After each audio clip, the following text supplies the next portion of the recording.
Okay, I'm hanging out with Rob from Boost Oxygen, live on location from Connecticut, right, Rob? That's right, Scott. Thanks. Good to be here.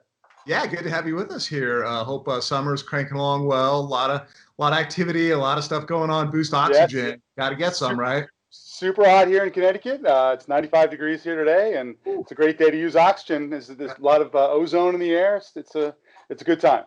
Yeah, for sure. Well, speaking of that, I want to get right into it. What inspired you? I'm always curious. When people start businesses, whether it's a restaurant or a product, what inspired you to start Boost Oxygen? And tell me a little bit about your football background. Sure. Back in 2007, I was actually selling a beer distributor and beer importing company, and we Okay. used to go to the Czech Republic a lot. Oh, And a good friend of mine, also his family was in the aerosol business, was going to Germany, and we saw these oxygen cans over yeah. in Eastern Europe and Germany. And so after I sold the business, I came back and we decided to build something from scratch and sell oxygen for a living. And we had put together a whole program, and we had a bunch of fillers and a bunch of can manufacturers, and one thing led to another. One thing led to another. And you were telling me before we came on here that, back when you were playing football a couple weeks back, that's a joke, Right. Rob. Exactly. On That'll the be a side, couple months. oxygen on the sideline. And so, I mean, you really, as just an athlete and as a regular guy, you knew the benefits of oxygen firsthand. Yeah, well, when we first came up with the idea to bring oxygen here, we used football oxygen on the sidelines, and Yeah. professional athletes, college football athletes. It's pretty popular. It still is popular today. This is a quick way to recover aerobically. Right. So we thought it'd be a great idea not just to bring the oxygen off of the sidelines Yeah. into the huddle or to exactly where the athletes need it. So that's where the idea was sort of born from our athletic backgrounds. I love it. And now you can get Boost Oxygen almost everywhere. It's all over the place. You got to get some. Now, you're in Connecticut, but you have a lot of connections to Summit County, including a nice house you have in Breck, and you're going to be back here in a Yeah. couple of weeks, right? We are going to be back in a couple of weeks, but yeah, no, like 4 or 5 years ago, we saw a house for sale, and it's an investment property, so we rent it out over the wintertime and summertime. But it's we fixed it up, and Good. it's at 10,000 feet.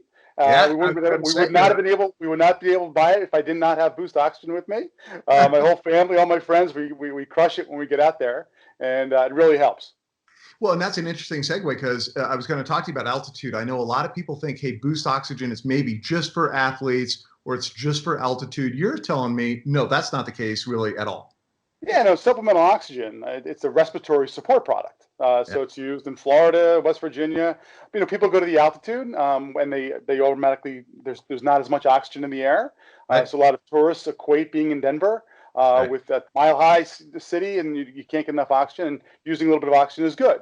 But any respiratory condition, anytime people are low in oxygen, people can use supplemental oxygen as, again, a respiratory support product to get more oxygen into your system when you're lacking. So it could be senior citizens who Yeah, just have a lower lung capacity, for could be sure. people who are not feeling well, Right. who just have a little shortness of breath for whatever reason, and supplemental oxygen just helps. It doesn't hurt at all. It's a very No, for sure. natural product. In the coronavirus situation that we're in, obviously oxygen sales have been ramping up big time. Boost Right, Oxygen, right. popular. There are great uses to help people that are coming down with symptoms or maybe sick with other things. I mean, there's so many different uses for Boost Oxygen, and I love that you just grab the can, put it right up to your face, little shot, and you're good to go. I mean, it's that easy to use Yeah, it's really easy to use. Just press the trigger. I have one right here, it. and put it up to your mouth and breathe it in, just like that. I love that. It's Hey, very, very, do very that simple to again. use. Rob, do that one more time. S- Again, I do sure, get yeah. people So saying how to use it. just trigger right there. You put it up to your mouth like that, and you press the trigger and breathe it in. And exhale. So let the That's it. oxygen go into your lungs. It's 95% pure oxygen. The air you're breathing right now is 21% oxygen, and I think in Colorado it's a little bit less. You're acclimated, so you probably are fine. But people who aren't acclimated, whose oxygen levels go down, Right. supplemental oxygen brings your levels back up, and it delivers more oxygen to your cells, your body, to your Yep. brain, to your liver, to all your muscles, and makes you feel better and recover faster. Okay, sounds great. Well, I got to let you go in a couple quick seconds here, but I don't want to forget that you can go to Boost Oxygen, the website, great website, and there's this cool new learning center on there that I've been checking out. You can read up on Boost Oxygen. I know some people watching have questions. Go read up. Exactly. Learning Center is great. There are a bunch of articles on oxygen, boost oxygen, everything, how it's being used for all different types of people. It's a wonderful and accessible learning center. Okay, sounds great. We'll hold down the fort in Connecticut. Stay cool, and we'll see you back here in Colorado in a couple of weeks. Scott, thanks so much. Okay, thanks. Keep up the good work. Boost All right. oxygen, you guys.